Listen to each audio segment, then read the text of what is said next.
Leia Paulo falando disso em 1 Coríntios 8, que é explícito, é quase o capítulo todo. Quando Paulo diz em 1 Coríntios 10 também, e como quando Paulo diz na maior parte das cartas deles, ele faz essa alusão direta, essa persuasão não vem do Senhor. Ele diz, vem de outro evangelho, vem de espírito maligno, e não é de admirar, porque o próprio Satanás se transforma em anjo de luz, quanto mais os seus ministros e ministros de justiça.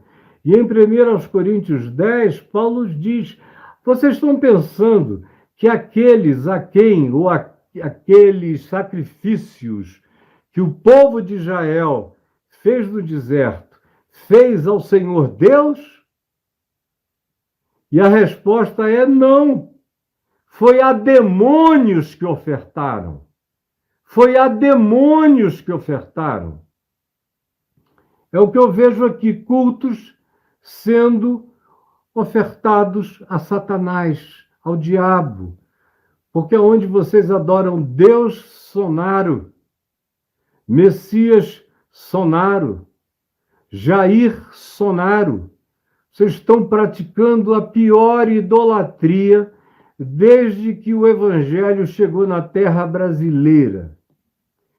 É uma idolatria como os antigos nordestinos, com razão, sem conhecimento, praticaram há mais de um século atrás, com o Padinho Cisso, com os outros, ainda eram muito mais purinhos do que vocês agora.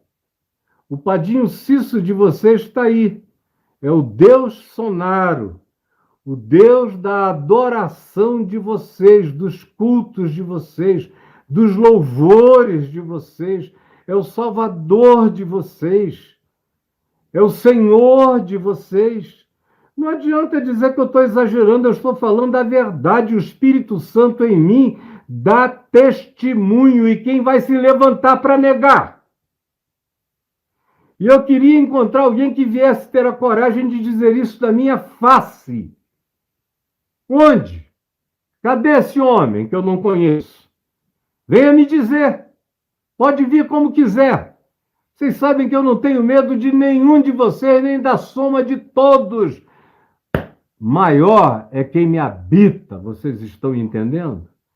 Ontem eu assisti uma entrevista do meu queridíssimo irmão, amigo, e que, em um certo momento da vida, foi meu discípulo durante pelo menos uns 15 anos, pelo menos.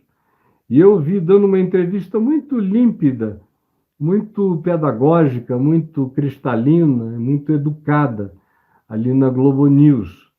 E, no final, ele, perguntado, ele disse, olha, eu não sou uma pessoa tão pessimista. Eu tenho ainda um certo otimismo de que a igreja evangélica vai se reinventar. E o cristianismo já se reinventou muitas vezes. Eu tenho uma dor. Quando eu ouço o pessoal falar de cristianismo, dói, desculpa eu dizer, dói os meus testículos, doem. Porque parece que o pessoal não quer assumir que o cristianismo é a perversão, não dá para se utilizar esse nome. Ou é evangelho ou não é nada. Disse, eu tenho esperança de que o cristianismo ainda possa se reinventar, especialmente com essa geração mais nova que hoje são os desigrejados. Daqui a um pouco mais eles vão voltar, vão criar outras igrejas, quem sabe serão igrejas melhores. E eu, com todo carinho, amor, respeito e consideração, com amor mesmo, porque eu o amo, eu não consigo concordar. Não vai melhorar. Só se Jesus estiver enganado. Se Jesus estiver enganado, então ainda vai melhorar muito. A gente não viu nada, isso é só um susto. Mas se Jesus não estiver enganado, não vai melhorar, não vai melhorar. Jesus disse que, porventura, quando voltar o Filho do Homem, encontrará fé na terra? Ao contrário, tudo que eu leio, quanto mais a gente chega para perto do fim, nos sermões escatológicos de Jesus em Marcos, em Mateus, em Lucas, ou no Apocalipse, ou nas mensagens escatológicas de Paulo aos Tessalonicenses, quando ele diz: porque ninguém se engane, o dia do Senhor não virá sem que antes venha a apostasia. Apostasia é de crentes. Não é o Império Romano, nunca foi apóstata. Não, são os crentes, é a igreja que é apóstata. Só a igreja pode praticar apostasia. Só os que se dizem povo de Deus podem praticar a apostasia. Então, se eu leio direito os sermões escatológicos de Jesus, ele vai dizendo: é irmão contra irmão, é pai contra filho, mãe contra filha, nora e sogra, uma contra outra. Pessoas se desentendendo, são facções, são divisões, é a morte do amor fraterno, a afetividade natural, é o crescimento do ódio, é a desavença, são uns perseguindo os outros, um irmão entregará outro irmão à morte ou a qualquer coisa, como hoje. O lugar mais hostil para os evangélicos que querem ser do evangelho é dentro da igreja evangélica, onde eles estão sendo expurgados, excomungados, expulsos, afastados, ostracizados de todas as formas e maneiras. A apostasia, pelo amor de Deus, sem que antes venha a apostasia. Paulo diz, escrevendo a Timóteo: não se esqueça, Timóteo, o Espírito diz que nos últimos dias a alma, o espírito dos cristãos vai se desenervar, vai perder a paixão, vai perder o amor, vai perder a pedra angular, vai abandonar o alicerce dos apóstolos e dos profetas, vai construir telhados na Nova Jerusalém, que é aberta só para a luz do Cordeiro, vão colocar cabrestos e dirigir vocês. E o Apocalipse prossegue, de ponto em ponto, cada vez falando menos, até nos santos. Os santos, porque o Apocalipse só fala em igreja no capítulo 1 até o 3, do 4 em diante ele não fala mais em igreja, no máximo ele fala dos santos e das testemunhas, porque o bicho vai pegar. E aí, ou o cara é santo, ou não vai aguentar. Não vai aguentar. Ou anda com Deus, ou não vai suportar a perseguição. De modo que o que eu tenho a dizer sobre a afirmação do meu queridíssimo amigo é que eu não creio nela. Não creio, e ele vai ficar velho para ver que eu estou falando a profecia da verdade.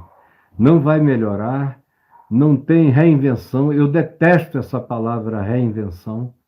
Nós não temos que reinventar nada, nós só temos que praticar o de sempre. E foi o que Jesus disse, e foi o que os apóstolos disseram: Jesus Cristo é o mesmo ontem, hoje e eternamente, não tem reinvenção de nada no meio do caminho. Só se for de pequenas metodologias que não tem nenhuma importância. A mensagem não tem reinvenção. É a mesma, é simples, é direta, é para sempre. E não pode sofrer reinvenção de natureza alguma. E Jesus é a pedra de esquina, é a chave hermenêutica, é o balizamento dos nossos significados todos. Agora, nos preparemos. Eu estou preparado faz muitos anos, desde 98, desde 2000, quando aquelas lâmpadas arrebentaram na minha casa, minha cara. E de lá para cá eu já apanhei tanto que a minha casca já era grossa, ficou grossésima. Eu não sinto nada das ofensas de vocês. Eu só lamento, com muita dor, que tanta gente tenha se corrompido desse modo. Mas não esqueça, não é por força.